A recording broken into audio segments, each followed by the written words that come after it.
They laughed, not the kind of laughter that explodes all at once, but the quieter, more dangerous kind, the kind that starts as a smirk, a breath through the nose, a glance exchanged between adults who believe they are safely sharing the same assumption.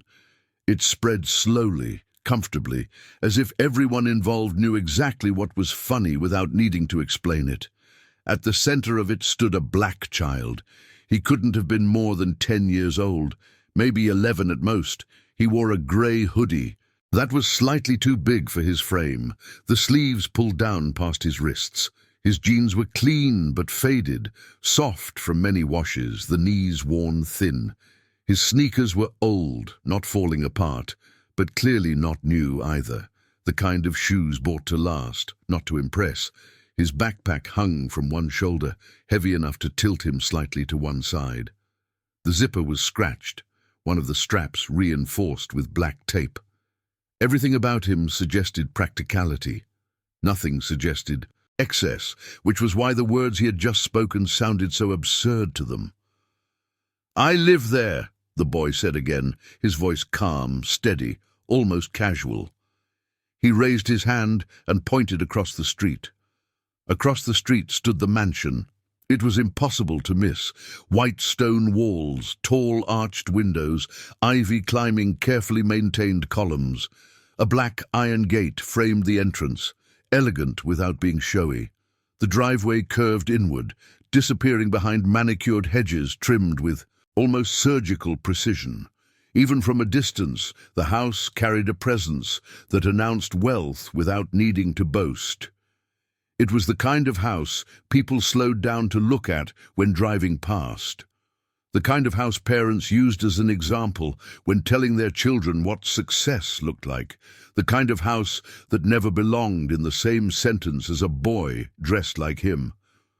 For a moment, there was silence. Then someone laughed. A woman in her 40s, well-dressed, hair perfectly styled, let out a soft chuckle and shook her head. "Oh, honey," she said gently, the way adults speak when correcting a child who doesn't understand reality yet. "You don't need to make things up." Another adult smiled, amused. "That's the Caldwell mansion," a man said, folding his arms. "Nobody just lives there." The laughter returned, louder now, more confident. The boy didn't flinch. He didn't argue or raise his voice. He didn't defend himself or explain. He simply stood there, eyes moving, slowly across the faces in front of him, absorbing the sound of people deciding who he was allowed to be. This wasn't new to him. He had learned early that some truths sounded unbelievable when spoken by the wrong voice, from the wrong body, wearing the wrong clothes. He had learned that adults often believed they were objective when they were really just comfortable. Comfortable assuming, comfortable categorizing, comfortable laughing. "I live there," he repeated, not louder, not softer, just the same. Someone sighed impatiently. "Okay, sure," the woman said, already turning away. "Come on, let's go." And before this story goes any further, let me ask you something. Have you ever watched a child be dismissed like that? Not because of what they said, but because of how they looked? Have you ever laughed along or stayed quiet or assumed you knew the full story without asking a single question? If you have, stay with this story until the end. Because what happened next didn't arrive with shouting or confrontation. It didn't come wrapped in anger or revenge. It arrived quietly, and it forced every single person standing there to face the part of themselves they had never questioned. The boy adjusted his backpack on his shoulder. He glanced once more at the mansion, not with longing, not with pride, but with recognition. Like someone looking at something familiar, something that belonged to him in a way that didn't require permission. Then he turned away from the group. No dramatic pause. No final glance back, no demand to be believed. He simply stepped off the curb and began walking across the street. That was when the laughter truly began to die, not because anyone suddenly believed him, but because something about his movement felt wrong, too calm, too certain. He wasn't performing. He wasn't hoping. He wasn't trying to convince anyone. He was going home. A black sedan slowed as it approached the intersection, its tires whispering against the asphalt. The driver glanced toward the group, then toward the boy, and gently eased to a stop near the curb. No one noticed at first. They were too busy watching the child they had just laughed at move with the kind of quiet confidence they hadn't expected. The kind that didn't ask for approval, and in that moment, without raising his voice, without correcting anyone, without saying another word, the boy did something that made every assumption in that group feel suddenly fragile. He kept walking. The boy didn't speed up. That was what unsettled them first.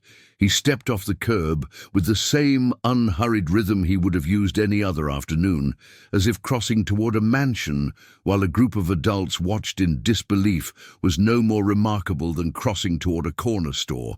His posture didn't change. His head didn't lower. His gaze stayed forward, fixed not on the people behind him, but on the iron gate ahead, already familiar in its shape and weight. Behind him, the laughter thinned.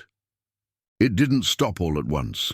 It faded unevenly, one voice dropping out after another as the scene began to misalign with the story they had already decided was true. Someone cleared their throat.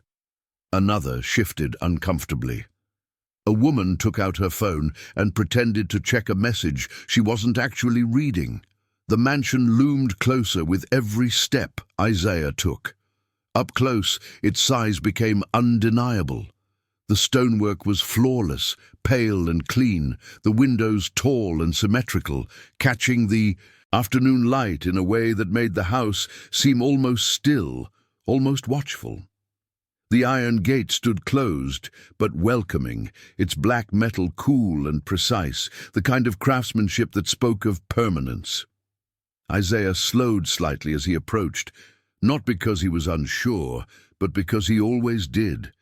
His mother had taught him that rushing made people careless. He reached into the front pocket of his backpack and pulled out a small, worn key fob. It wasn't new. It didn't shine. The edges were smooth from years of being handled. He pressed the button once. The gate responded immediately. A soft mechanical hum cut through the air as the iron bars slid open, clean and efficient, as if the house itself recognized him. The sound was unmistakable. The kind of sound no one mistakes for coincidence. Across the street, conversation stopped completely. The woman who had laughed first felt her breath catch in her chest. Her smile faded slowly, replaced by something tighter, more confused.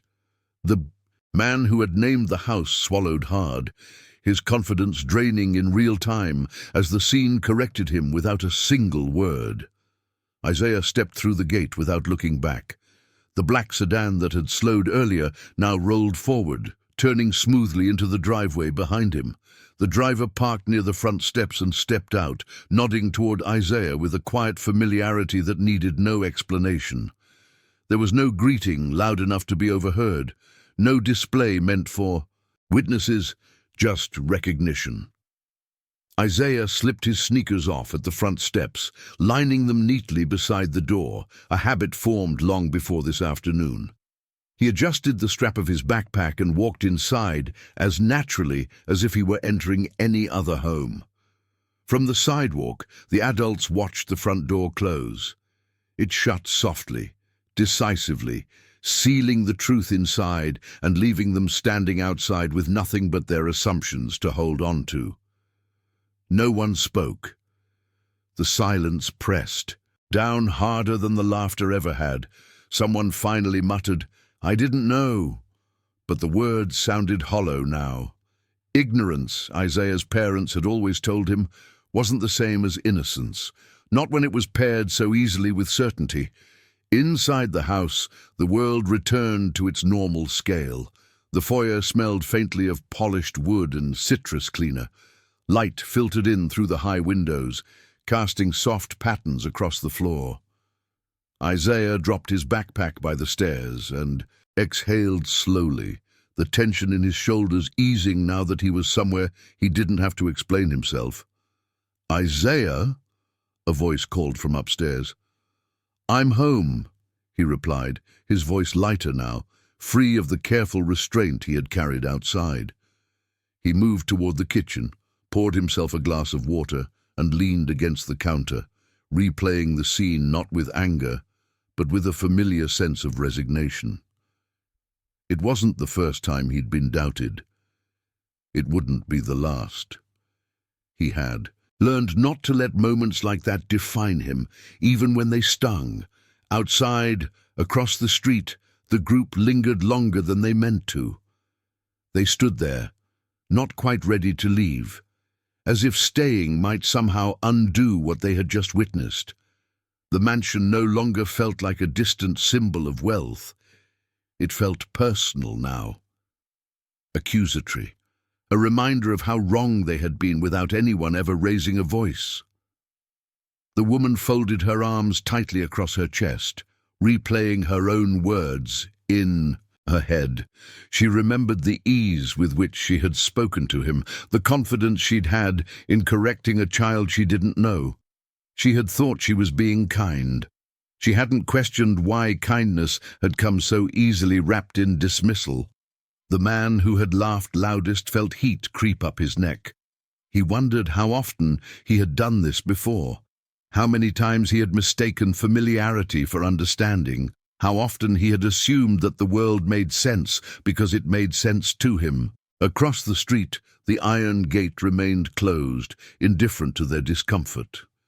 Inside, Isaiah's mother appeared at the top of the stairs, watching her son move through the house with the same calm steadiness she had always admired. She didn't ask about his walk right away. She knew he would tell her when he was ready. He joined her at the table a few minutes later, finishing his water. "Everything okay?" she asked, her tone gentle but perceptive. Isaiah nodded. People laughed again. She didn't react with surprise or anger. She simply reached across the table and squeezed his hand. "Did you say anything back?" "No," he said. "I just came home." A small smile touched her lips. "Good." Outside, the group finally began to disperse, one by one, each person carrying something heavier than embarrassment with them.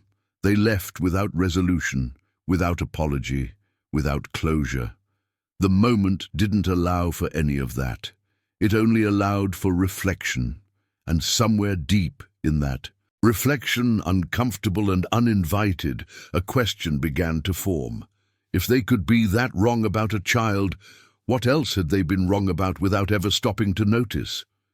No one ever asked Isaiah why. That was the quiet truth sitting beneath everything that had happened that afternoon. Not a single adult had asked where he came from, who he lived with, or how a boy like him understood the world so calmly. They hadn't asked because they thought they already knew. They had filled in the gaps with confidence, letting assumptions do the work curiosity never bothered with. Inside the mansion, Isaiah moved through the house with the ease of routine. He climbed the wide staircase 2 steps at a time, dropped his backpack in his room, and changed into a soft t-shirt and sweatpants before settling at his desk. The room wasn't extravagant in the way people imagined rich children's rooms to be.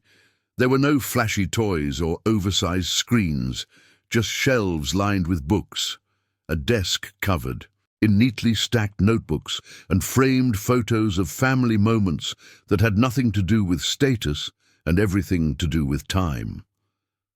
Isaiah's life had always looked different from what people expected wealth to look like. His parents had been intentional about that. They believed comfort should feel safe, not loud, that money was a tool, not an identity, that children deserved grounding before privilege. Isaiah's father used to tell him that wealth without humility made people fragile. His mother believed that dignity came from knowing who you were when no one was impressed. So Isaiah wore clothes that lasted. He reused backpacks. He walked when the weather allowed, Not because he had to, but because he wanted to move through the world without demanding special treatment. At school, this choice made him invisible in ways that were sometimes useful and sometimes painful. Teachers praised his manners, but overlooked his insight. Classmates rarely teased him outright, but they didn't include him either. He existed on the edges of conversations, observed rather than engaged. People assumed his quietness meant simplicity. They assumed his appearance meant limitation. Isaiah never corrected them. He had learned that explaining yourself to people who had already decided who you were was a losing game. That afternoon, as he worked through his homework, his mind drifted back to the laughter. Not the sound of it, but the confidence behind it. The ease with which adults had dismissed him. The way they had smiled as if they were being kind. It wasn't the first time. Once, when he was younger, a substitute teacher had assumed he was in the wrong classroom. Another time, a parent volunteering at school had asked him if he was lost. Each moment had passed quickly, brushed aside as small misunderstandings, but they had accumulated quietly, shaping the way Isaiah learned to move through public spaces. Downstairs, his mother spoke on the phone, her voice calm but firm. Isaiah caught fragments of the conversation, logistics, schedules, the normal rhythm of adult responsibility. Nothing about the afternoon had disrupted the household. That, too, was intentional. His parents didn't rush to shield him from every discomfort. They trusted him to tell them what mattered. Later, as they sat together at the dinner table, Isaiah mentioned the laughter in the same way he might have mentioned the weather. "Some people laughed today," he said, spearing a piece of chicken. His parents exchanged a brief look, one filled with understanding rather than alarm. "What did they laugh at?" his father asked. Isaiah shrugged. "Where I live." His mother nodded slowly. "Did that surprise you?" "No," Isaiah said after a moment. "It just felt familiar." That answer landed heavier than anger would have. His father leaned back in his chair, studying his son with quiet pride. "People often laugh when something challenges the picture they've already drawn in their heads," he said. "It's easier than admitting they were wrong." Isaiah considered that. "Should I have said something?" His mother shook her head gently. "You don't owe explanations to people who didn't bother to listen. The truth doesn't need your permission to exist." Upstairs later that night, Isaiah lay in bed staring at the ceiling, replaying the image of the iron gate opening. He realized then that what had unsettled the adults most wasn't the mansion itself. It was the fact that the world hadn't behaved the way they expected it to, that the truth had revealed itself without confrontation, without spectacle, without giving them a chance to adjust their reactions. Across the neighborhood, in houses far smaller and far louder, the people who had laughed found themselves restless. The moment replayed differently now that no one was watching. Words that had felt harmless earlier took on sharper edges in the quiet. One woman sat on her couch, television on but muted, staring at nothing. She thought about how easily she had dismissed him, how she had spoken as if she were correcting a child who didn't understand reality. She wondered how many times she had done that before without noticing. Another man lay awake longer than usual, his mind circling the same uncomfortable thought. If that boy had been wrong, laughing would have been harmless, but he hadn't been wrong. And laughter, in that light, felt like something else entirely. At school the next day, Isaiah felt the shift before anyone said a word. Eyes lingered longer. Whispers followed him through the hallway. Someone had talked. Someone always did. The story had spread, reshaped into something both exaggerated and incomplete. By the time Isaiah reached his classroom, he could feel the attention pressing in from all sides. He took his seat without reacting. The teacher paused slightly during roll call when she reached his name, her gaze lingering in a way that made Isaiah uncomfortable. Not hostile, just curious in a way. that suggested something had changed overnight. At lunch, a group of students waved him over to their table, smiling too brightly. Questions came quickly. Did he really live there? Was the house his parents'? Did he have a pool? A theater room? Isaiah answered politely, briefly, offering nothing more than yes or no when required. He finished his meal and left early, the tray clattering softly as he set it down. Across the room, a girl watched him go, a tight feeling in her chest she didn't have. Words for yet.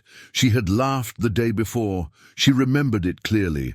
And now she watched how differently people treated him, how easily respect followed the idea of wealth, and something inside her shifted. It wasn't admiration. It was discomfort. Isaiah walked home alone that afternoon, the mansion waiting at the end of the street as it always had. The gate opened for him without hesitation. He stepped inside, leaving the noise of the world behind him once again.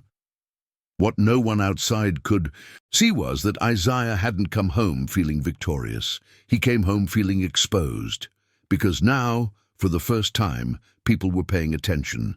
And attention, he had learned, often came with expectations he didn't ask for and assumptions that ran just as deep as the ones that had dismissed him. The laughter had ended, but the story was only beginning. The school did not intend to make a spectacle of Isaiah, at least not consciously, but institutions have a way of turning curiosity into procedure and procedure into exposure. By mid-morning, the quiet shift that had begun the day before had hardened into something more deliberate.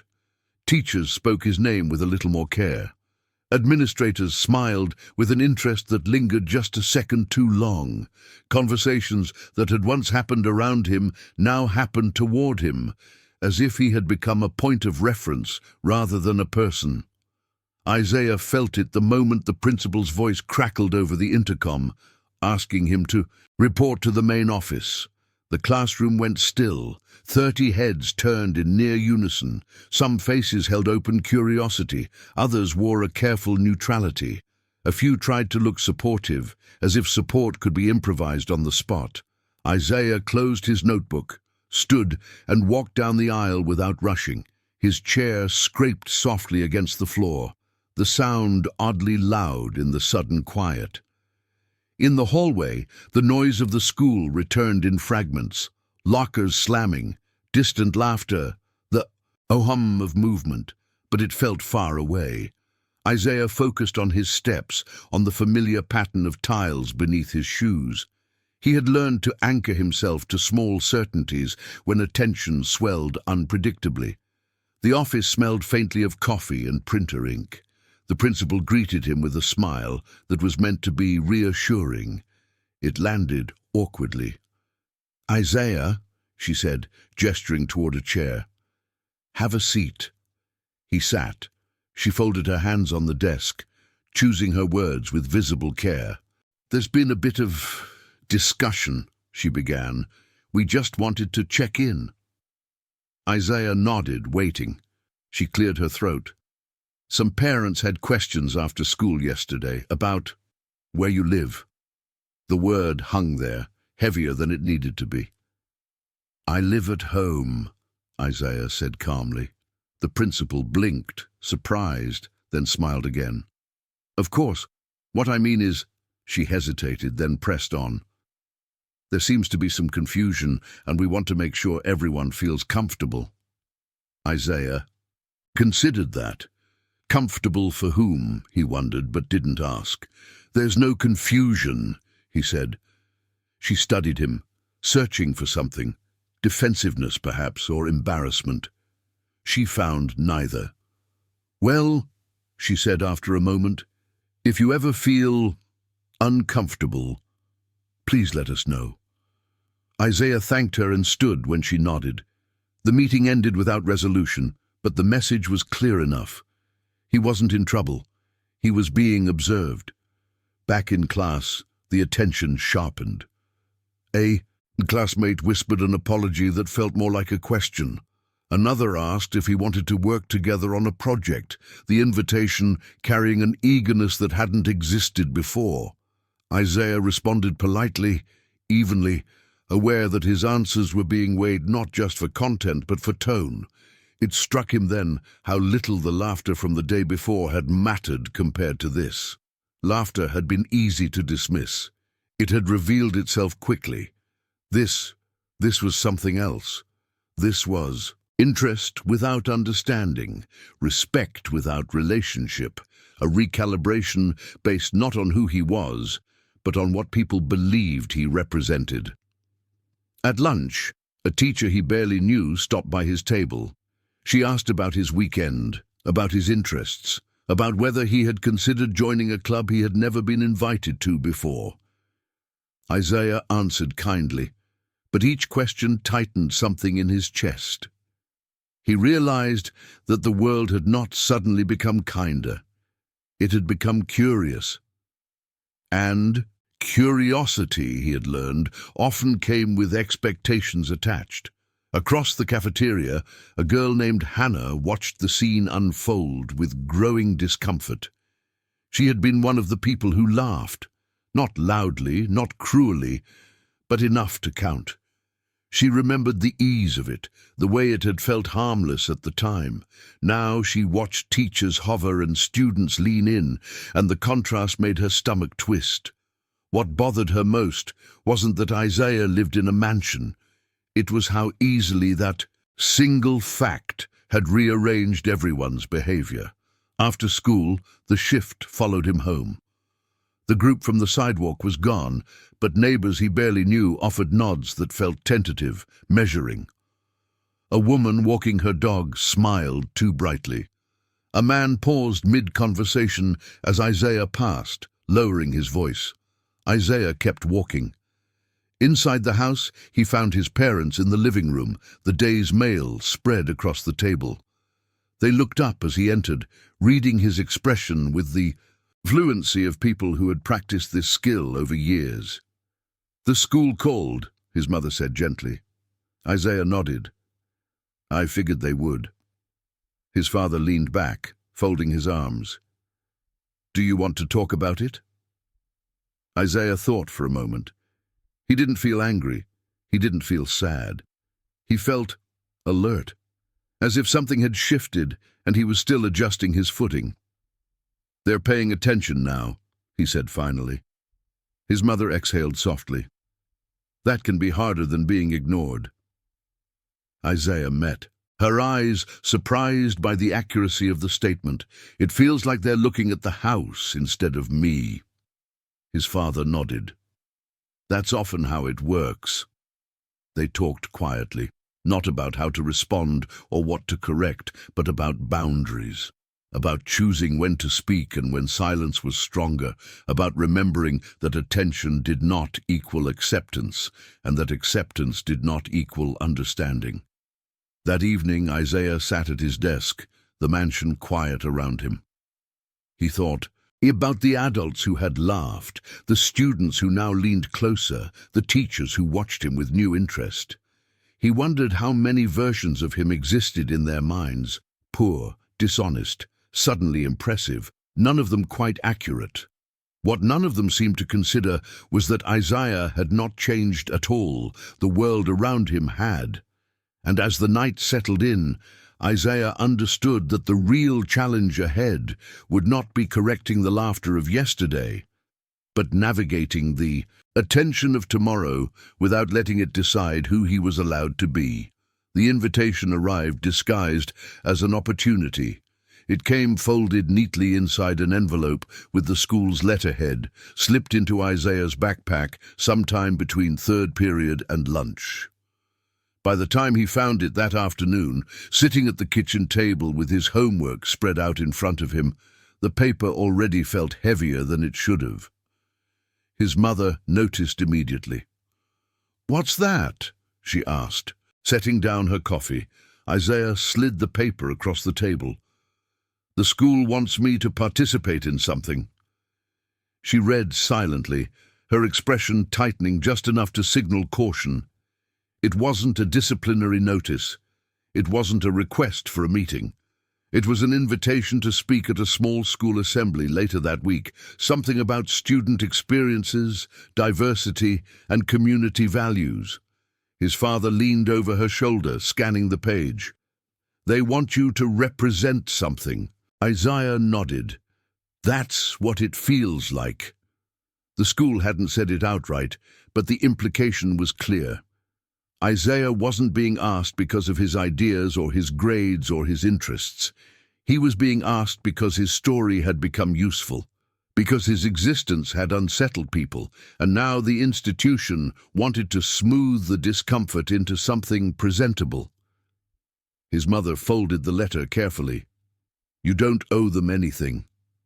"I know," Isaiah said. And he did.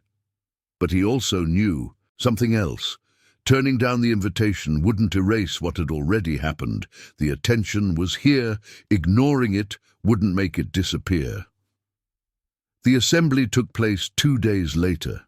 Students filed into the auditorium, voices echoing off the high ceiling as teachers ushered them into their seats. The stage lights were dim but warm, the microphone positioned carefully at the center. Isaiah sat in the front row, his posture straight, his hands folded loosely in his lap. He could feel eyes on him, not hostile, not mocking, curious, expectant. The principal stepped onto the stage and spoke about inclusion, about listening, about understanding experiences different from one's own. Her words were polished, practiced, safe. Isaiah listened without reacting, already sensing where this was going. "And today," she said, smiling brightly, "we have one of our own students who has graciously agreed to share a bit about his life." She gestured toward Isaiah. The room filled with a murmur as he stood and walked up the steps. He adjusted the microphone slightly, the metal cool beneath his fingers.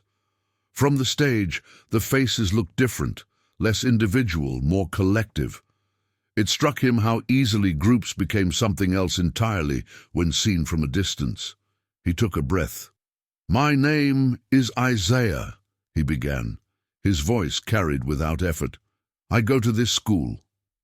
A few students laughed nervously, unsure what tone to adopt. "I walk home every day," he continued. "I do my homework. I help my parents when they ask. There's nothing unusual about that." The laughter faded. "I know some people were surprised when they found out where I live," he said calmly. "I was surprised that they were surprised." A ripple of discomfort moved through the room. Isaiah didn't accuse, he didn't explain, he didn't justify, he simply spoke. "People thought they knew something about me because of how I look, because of my clothes, because I didn't say much. They laughed when I said the truth." He paused, letting the words settle. "I didn't correct them. I went home." The simplicity of the statement landed harder than any speech could have. From the back of the auditorium, Hannah watched with her heart pounding. She had laughed. She remembered it now with painful clarity, not because she thought Isaiah was lying, but because it felt easier than questioning why she assumed he was. She waited for him to talk about the mansion, about money, about privilege. He didn't. "What I want to say is this," Isaiah continued. "If the only time you listen to someone is after you think they're important, you weren't really listening before." The silence was absolute now. He thanked the audience and stepped away from the microphone without another word. There was applause, hesitant at first, then louder, but it didn't feel like celebration. It felt like relief, like people clapping to release tension they didn't know what to do with. After the assembly, teachers approached him with praise that felt heavy. Students stopped him in the hallway, some apologizing, some asking questions, some simply wanting to be seen near him. Isaiah answered politely, then excused himself. At home that evening, the mansion was quieter than usual. Isaiah sat in his room, staring at the ceiling, replaying the assembly not with pride, but with fatigue.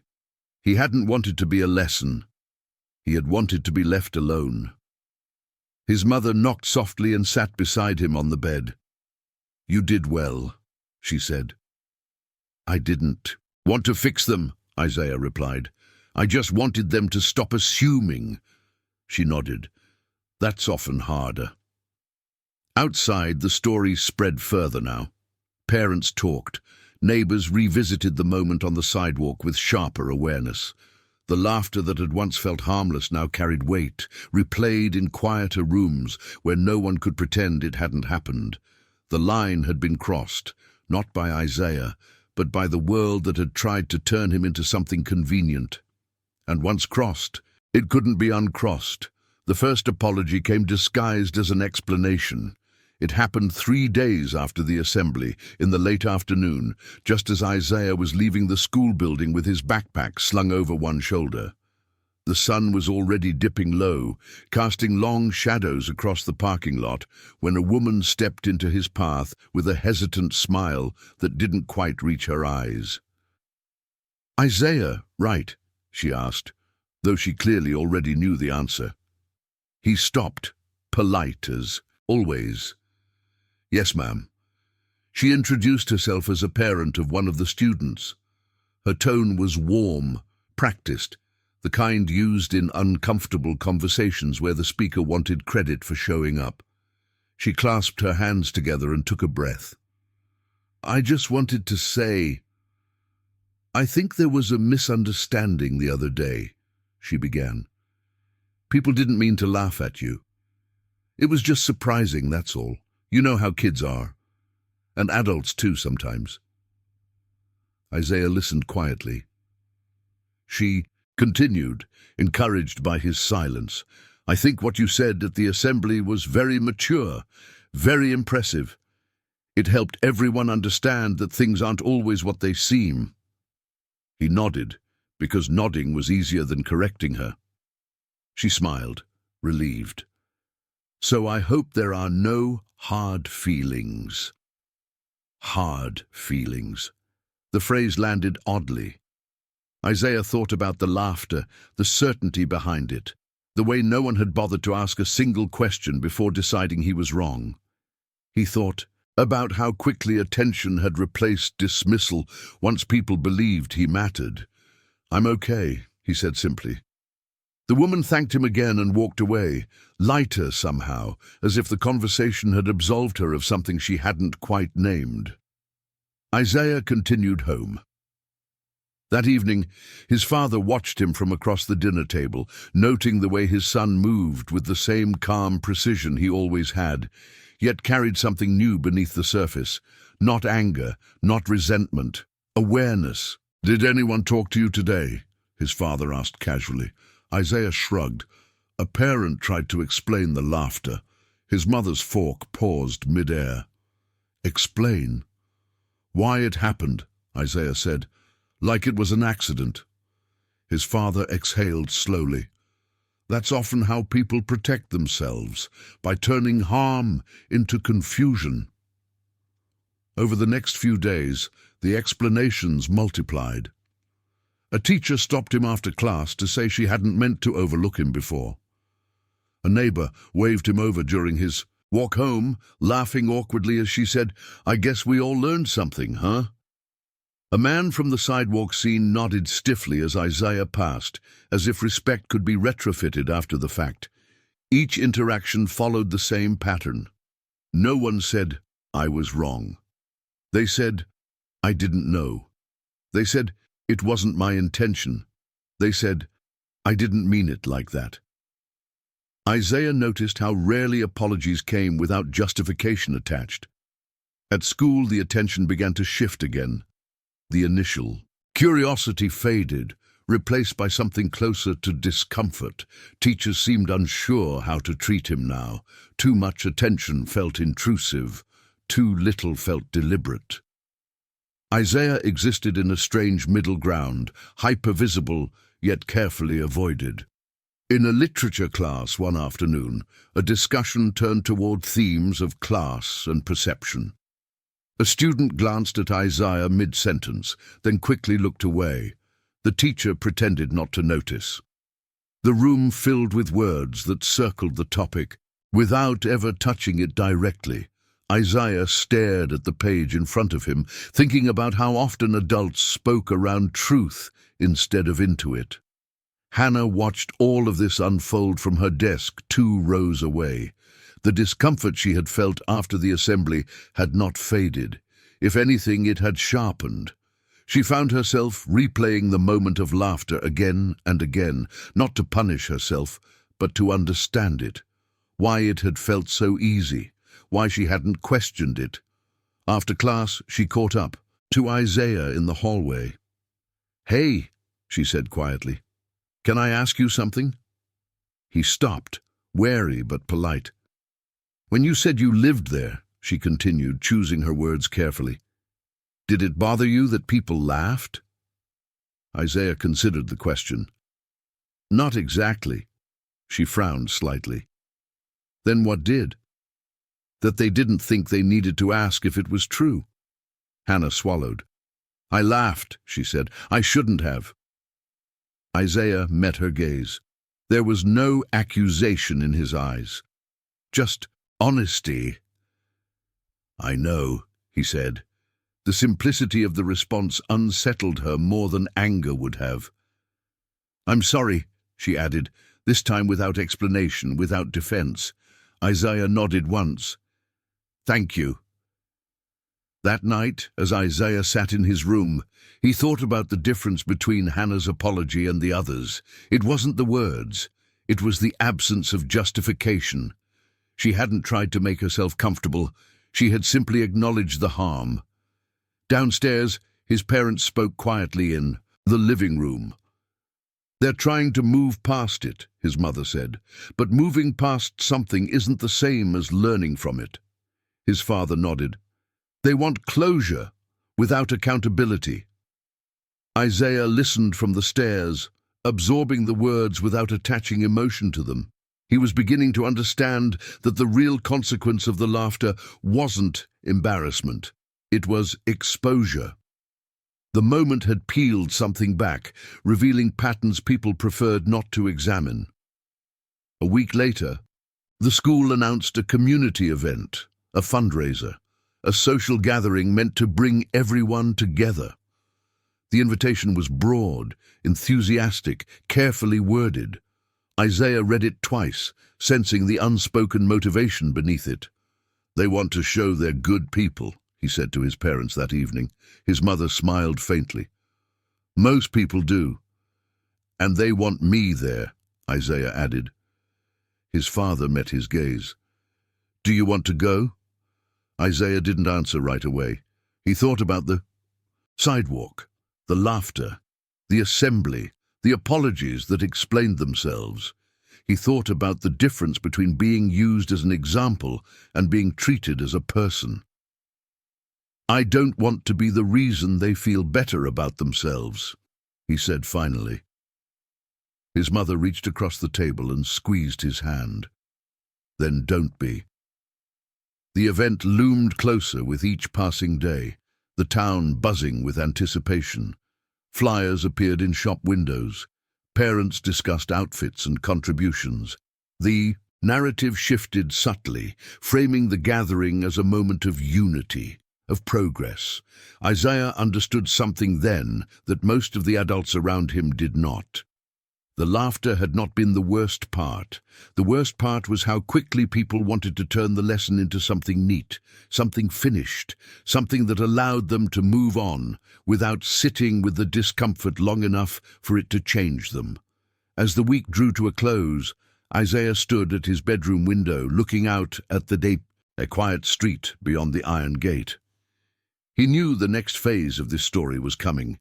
He could feel it in the way conversations paused when he entered a room, in the way eyes flicked toward him during planning meetings he hadn't asked to attend. The world had decided he was a symbol. What it didn't yet understand was that Isaiah had never agreed to play that role, and soon that difference would matter. The community event was scheduled for a Friday evening, just as the sun dipped low enough to cast the neighborhood in soft amber light. Strings of white bulbs were hung across the school courtyard, tables arranged with careful symmetry, banners printed with words like unity, belonging, and together. Everything about it looked warm, intentional, safe. Isaiah stood at the top of the staircase inside the mansion, watching his parents adjust their coats in the mirror near the front door. They moved calmly, deliberately, as if preparing for any other social obligation. But Isaiah felt the difference in his chest, a subtle tension, a sense that this night carried expectations he had not agreed to carry. "You don't have to say anything," his father reminded him, sensing the weight in his silence. "You don't owe them a performance." "I know," Isaiah replied. And he did. But he also knew something else. Silence, in a room full of people waiting for reassurance, had its own kind of power. They arrived just as the courtyard filled. Conversations paused, not abruptly but noticeably, as Isaiah stepped through the gate alongside his parents. Faces turned, smiles widened a little too quickly. People who had never spoken to him before nodded with recognition that felt newly earned rather than long overdue. Someone whispered his name. Another whispered, "That's him." Isaiah felt none of the triumph people might have imagined. Instead, he felt the strange pressure of being watched, not as a child, but as a reference point, as proof. The principal spotted them almost immediately and hurried over, gratitude written all over her face. "I'm so glad you could make it," she said, shaking Isaiah's parents' hands before turning to him. "This really means a lot." Isaiah nodded politely. What she meant, he realized, was that his presence validated the event, that it signaled progress, that it allowed everyone else to relax. Music played softly. Plates were filled. Conversations flowed easily now, buoyed by the collective sense that they were all on the right side of the story. Isaiah stood near the edge of the courtyard, listening. He heard laughter that sounded lighter than before.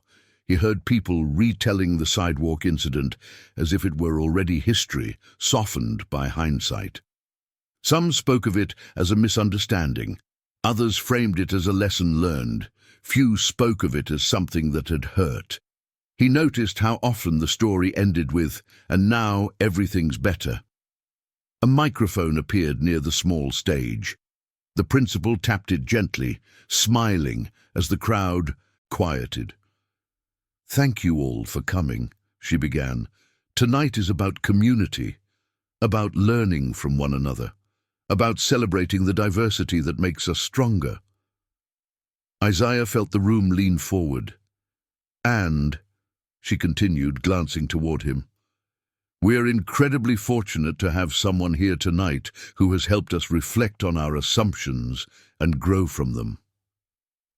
The spotlight shifted, not physically, but socially.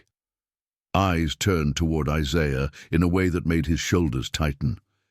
He felt his parents' presence beside him, steady and grounding. The principal gestured. "Isaiah, would you like to say a few words?" The question was phrased as an invitation, but Isaiah heard the expectation beneath it. The room waited. In that pause, Isaiah understood something with absolute clarity. This was not about giving him a voice. This was about borrowing it, about using his calm, his maturity, his restraint to ease the discomfort of adults who wanted reassurance that they were good people. Isaiah stepped forward anyway. He took the microphone in both hands, not because he needed the support, but because he wanted to feel its weight. The courtyard was silent now. Even the music had faded. He didn't rush. "I know this event is about bringing people together," he began. His voice was steady, unforced, and I appreciate the intention behind that. A few people nodded, relieved. "But I want to be clear about something," he continued. "Being together isn't the same as understanding each other." The nods slowed. "When people laughed at me," Isaiah said calmly, "it wasn't because they were confused. It was because they were certain." A ripple moved through the crowd. They were certain they knew who I was, what I had, where I belonged. He paused, scanning the faces before him, not accusing, not angry, observant. And when they found out they were wrong, something changed. Not in me, in how they treated me. Silence pressed in from all sides now. I didn't become smarter, Isaiah said. I didn't become kinder. I didn't suddenly deserve respect. I just became impressive. He let the word hang there. But dignity doesn't come from impressing people, he continued. It comes from being treated like a human being before anyone thinks you're worth listening to. Somewhere in the crowd, Hannah felt tears sting her eyes. Isaiah didn't raise his voice. He didn't soften his words. He didn't offer absolution. I don't want to be the reason anyone feels better about what happened, he said. I want to be the reason we don't pretend it was small. He handed the microphone back and stepped away. The applause that followed was hesitant, uneven, not celebratory, reflective. People clapped because it was expected, because silence felt wrong, but many did not smile. The event continued. Food was eaten, music resumed, conversations restarted, quieter now, more careful. Some people avoided Isaiah's gaze entirely. Others approached him with gratitude that felt uncertain, unsure of how to land. Isaiah stayed for a while, then quietly left with his parents. Inside the car, the neighborhood lights passed by in silence. You didn't let them off the hook, his father said finally. Isaiah leaned his head against the window. They didn't need me to. At home, as the gate closed behind them, Isaiah felt something settle inside him, a sense of alignment. He hadn't spoken to correct the past. He had spoken to protect the future. And across the neighborhood, long after the lights were turned off and the banners taken down, people lay awake thinking not about unity, but about certainty, about how easily it had shaped them, and how quietly it had been challenged by a child who refused to perform forgiveness on demand. The week after the event felt different. Not louder, not dramatic, just heavier. The banners were gone, the lights taken down, the courtyard returned to its usual shape. On the surface, everything appeared normal again. But beneath that normalcy, something had shifted. Conversations stalled mid-sentence. Smiles came slower. People paused before speaking, as if suddenly aware that words carried weight they could no longer ignore. Isaiah felt it most at school. Teachers who had once hovered now kept a careful distance, unsure of how to engage without overstepping. Administrators spoke in measured tones, their usual confidence replaced by something more cautious. Policies that had long existed only on paper were suddenly mentioned aloud, referenced in meetings, enforced with a new seriousness. It was subtle, but Isaiah noticed. A teacher was quietly reprimanded for dismissive language in class. A parent volunteer was asked to step back after making an offhand comment about backgrounds. A guidance counselor requested additional training for staff, not as a suggestion, but as a requirement. These were not gestures. They were costs.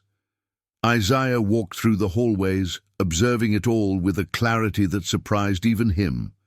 He realized then that real change rarely arrived with applause. It arrived with inconvenience, with discomfort, with people being forced to adjust habits they had never questioned because those habits had never cost them anything before. For the first time, they were costing something. At lunch one afternoon, Isaiah sat alone, reading as he always did. The noise around him felt muted, distant. A group of students nearby argued in low voices about a history assignment, their conversation drifting toward the topic of inequality. He wasn't even mad, one of them said. That's what made it worse. Isaiah didn't look up. Another voice replied, quieter. Yeah, it made it impossible to pretend it didn't matter. After school, Isaiah noticed unfamiliar cars parked along the street near the mansion. Not visitors, contractors. Meetings had been happening behind closed doors between school officials, neighborhood associations, and community leaders who suddenly realized that reputation was fragile. Isaiah's parents received calls they hadn't expected, requests for conversations, invitations to advisory groups, quiet inquiries framed as collaboration. His parents listened, asked questions, declined some offers, accepted others, but always on their own terms. "We're not here to help anyone look good," his mother said firmly during one call.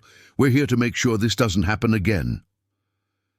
Isaiah overheard these conversations from the stairs, absorbing the tone more than the content. He saw how his parents navigated power calmly, refusing to be rushed, refusing to be flattered. That night, Isaiah sat in his room, writing in a notebook he kept hidden beneath his desk drawer. He didn't write about the laughter anymore. He wrote about the silences that followed, about the way people struggled when the story didn't resolve neatly, about how many adults wanted forgiveness when what they needed was accountability. He wrote about the difference. Across town, some of the adults from the sidewalk scene were also facing consequences they hadn't anticipated. One man received a call from his employer after a conversation at the event was repeated out of context, but with perfect accuracy. His workplace asked him to attend sensitivity training. He bristled at first, insisting it was unnecessary. The insistence did not help him. A woman found herself excluded from a committee she had chaired for years. No explanation was given beyond a vague statement about values, alignment. She understood the message anyway. These were not public punishments. They were private reckonings, and they unsettled people far more than public outrage ever could. Hannah experienced her own version of consequence. She hadn't been reprimanded. No one had singled her out, but something had changed in how she saw herself. She found it impossible to laugh casually now. Jokes landed differently. Comments she would once have brushed aside now stuck with her. One afternoon, she sat beside Isaiah in class without asking. He glanced up, surprised, then returned to his work. "I keep thinking about something you said," she murmured. "About listening only after someone seems important." Isaiah nodded without looking at her. "I don't think I realized how much I did that," she continued. "Not just with you, with everyone." Isaiah closed his notebook. "Most people don't." Hannah hesitated. "Does it get easier, carrying that awareness?" Isaiah thought about it. "It gets clearer," he said. "Easier isn't always the goal." At home, the mansion felt like a refuge again, but not an escape. Isaiah's parents made space for quiet. They didn't shield him from the changes happening around them. They talked openly about power, about responsibility, about the difference between being seen and being understood. "People think money protects you from this," his father said one evening. "It doesn't. It just changes how it shows up." Isaiah nodded. "They didn't believe me because of how I looked. And now," his mother added, "some believe you because of what they think you represent." Isaiah leaned back in his chair. "Neither one is about me." That realization settled deeply. The school year moved forward. Assignments were given, tests were taken. Life resumed its rhythm, but underneath the aftershocks continued. Policies were revised. Language was reconsidered. People were slower to assume, quicker to pause. Not because they had become better overnight, but because they had learned that certainty had a cost. One afternoon, as Isaiah walked home, he passed the spot on the sidewalk where it had all begun. The curb looked the same, the street unchanged. The mansion stood quietly across the road, unchanged by the lessons unfolding around it. Isaiah stopped there for a moment. He thought about the boy he had been standing there weeks earlier, the calm he had carried, the decision to walk away rather than argue, the gate opening without ceremony.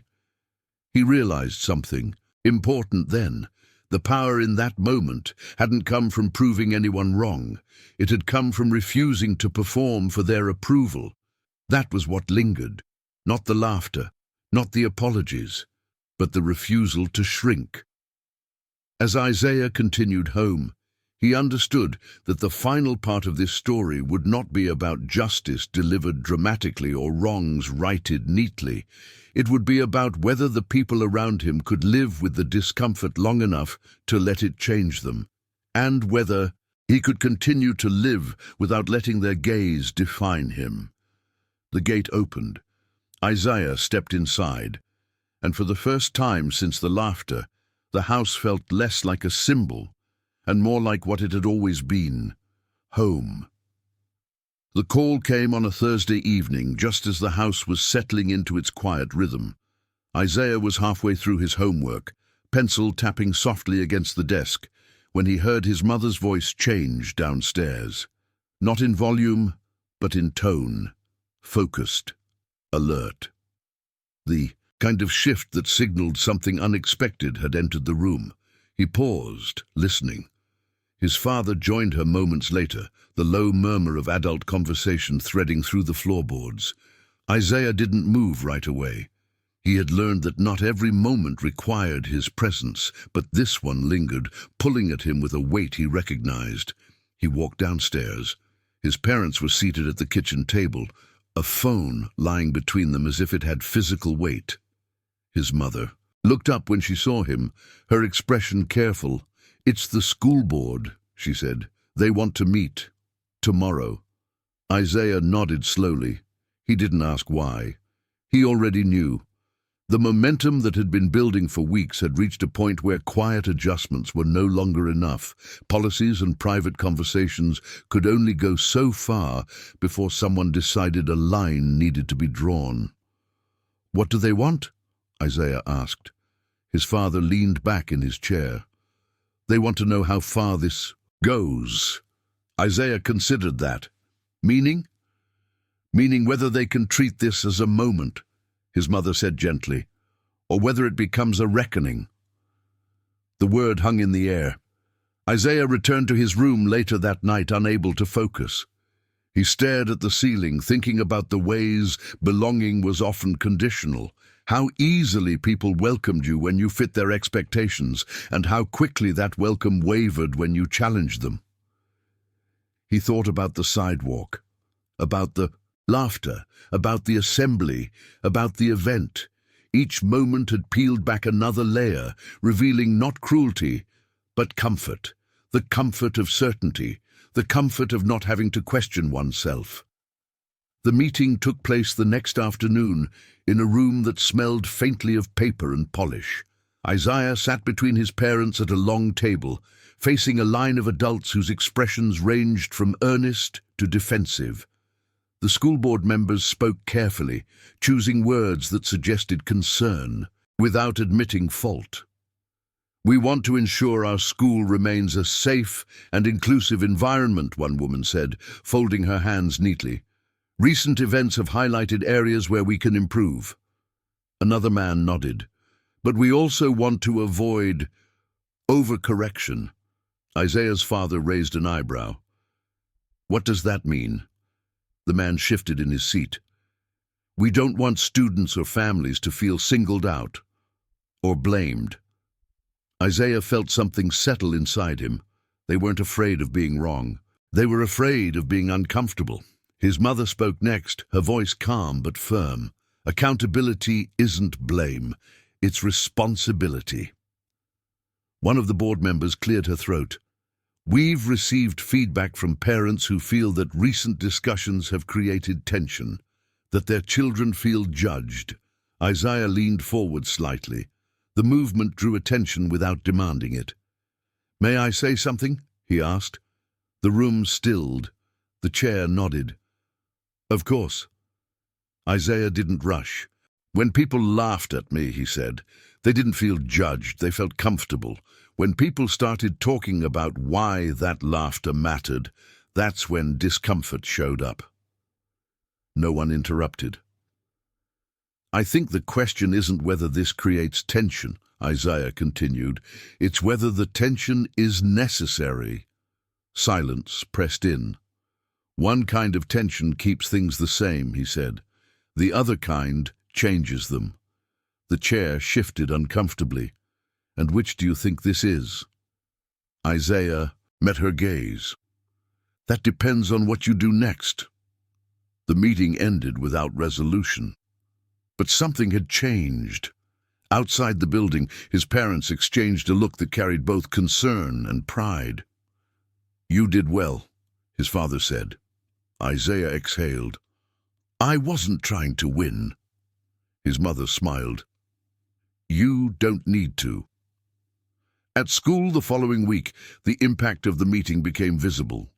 A letter was sent home to parents outlining new initiatives, not vague commitments, but concrete actions. Training sessions were scheduled, reporting mechanisms clarified, language tightened, expectations raised. Not everyone was pleased. Some parents complained quietly, others more loudly. A few withdrew their children from certain activities in protest. The tension Isaiah had named surfaced openly now, no longer hidden behind politeness. Belonging, Isaiah realized, was being tested. Not his, the community's. In the hallway one afternoon, a boy muttered something under his breath as Isaiah passed. It wasn't loud enough to be reported, but it wasn't subtle either. Isaiah kept walking. Later that day, the boy was called into an office. Isaiah heard about it from Hannah, who sat beside him in class afterward, her voice low. People are mad, she said. Not at you exactly, at the changes. Isaiah nodded. Change feels personal when it costs something. Hannah hesitated. Do you regret saying anything? Isaiah thought about it. He thought about the laughter, the certainty, the way people had decided who he was without asking. He thought about the quiet gate opening, about refusing to perform. No, he said finally. I regret how easy it was for it to happen in the first place. At home, Isaiah's parents received another call. This one from a neighborhood association. They wanted to host a discussion, a real one, without Isaiah as a centerpiece, without symbolism, just people talking, listening, disagreeing. His parents agreed. Isaiah listened from the stairs again, recognizing the shift in tone, less defensiveness, more uncertainty. That evening he walked out onto the balcony overlooking the quiet street. The mansion stood solid behind him, unchanged by the waves it had inadvertently stirred. He thought about belonging. How often it was offered conditionally, how often it required shrinking, how rarely it allowed for challenge. He realized then that belonging wasn't about being welcomed into spaces unchanged. It was about whether the space was willing to change at all. And as the night settled in, Isaiah understood that the final part of this story would not be about him proving where he lived. It would be about the people around him deciding what kind of community they actually wanted to be. The meeting happened without Isaiah in the room. That, he realized later, was the most important part. It took place on a quiet Sunday afternoon in the modest community center a few streets away from the mansion. Folding chairs were arranged in a loose circle. No podium, no microphone. No banners declaring unity or progress, just people, some familiar, some not, sitting close enough that they couldn't avoid one another's expressions. Isaiah stayed home. Not because he wasn't welcome, but because his parents understood something the community was only beginning to learn. If change depended on his presence, it wasn't change, it was performance. From his bedroom window, Isaiah watched the street below.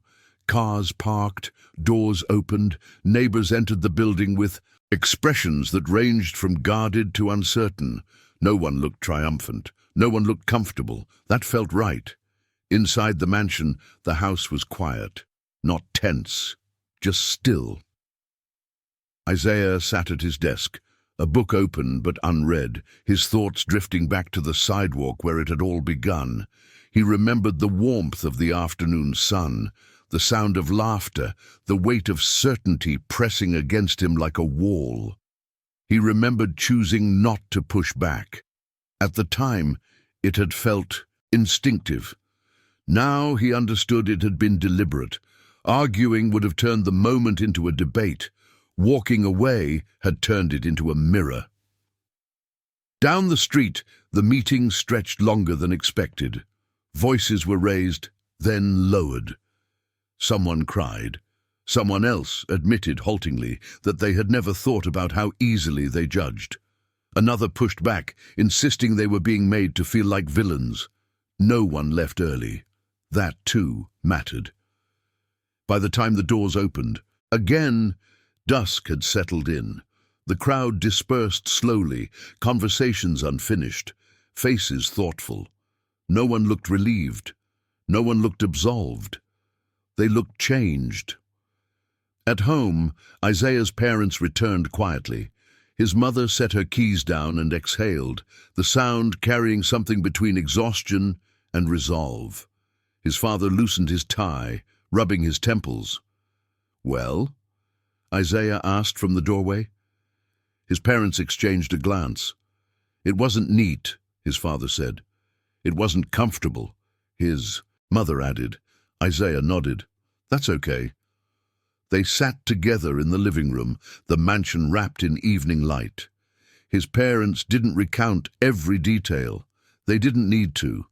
Isaiah could read the weight in their posture, the difference in their tone.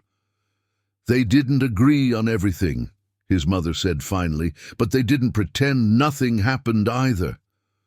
"That's something," Isaiah replied. Later that night, Isaiah walked out onto the front steps. The iron gate stood closed at the end of the driveway, its presence steady and unchanging. The street beyond was quiet now, emptied of witnesses, free of judgment.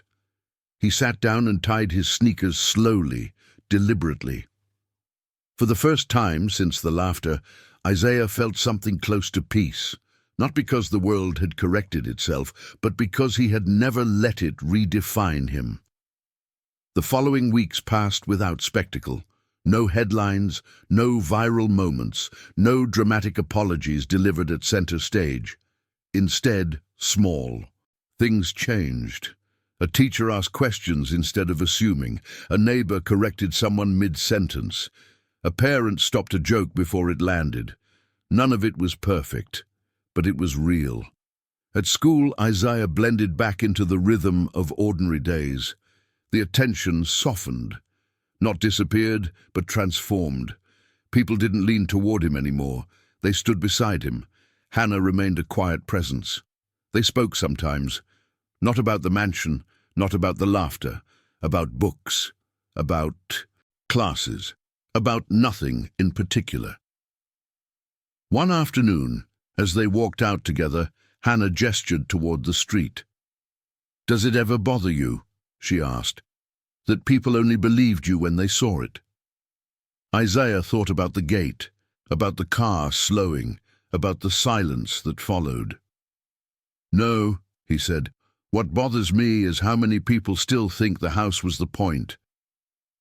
Hannah nodded slowly. At home, Isaiah's life continued unchanged. Homework, dinner, conversations that stretched late into the evening. His parents didn't celebrate what had happened. They didn't frame it as victory.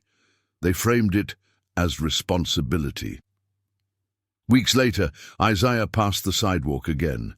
This time, a younger boy stood there with his mother, staring across the street at the mansion with wide eyes.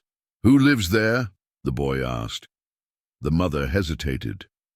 Isaiah paused nearby, listening. "Someone's family," she said after a moment. "Just like anywhere else."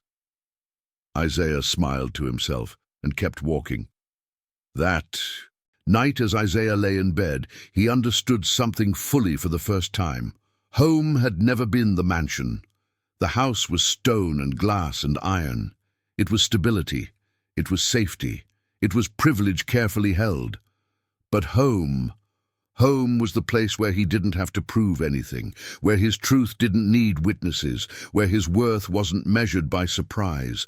The laughter had tried to tell him he didn't belong. The silence that followed had revealed something else. He had always belonged. The world had simply needed to catch up.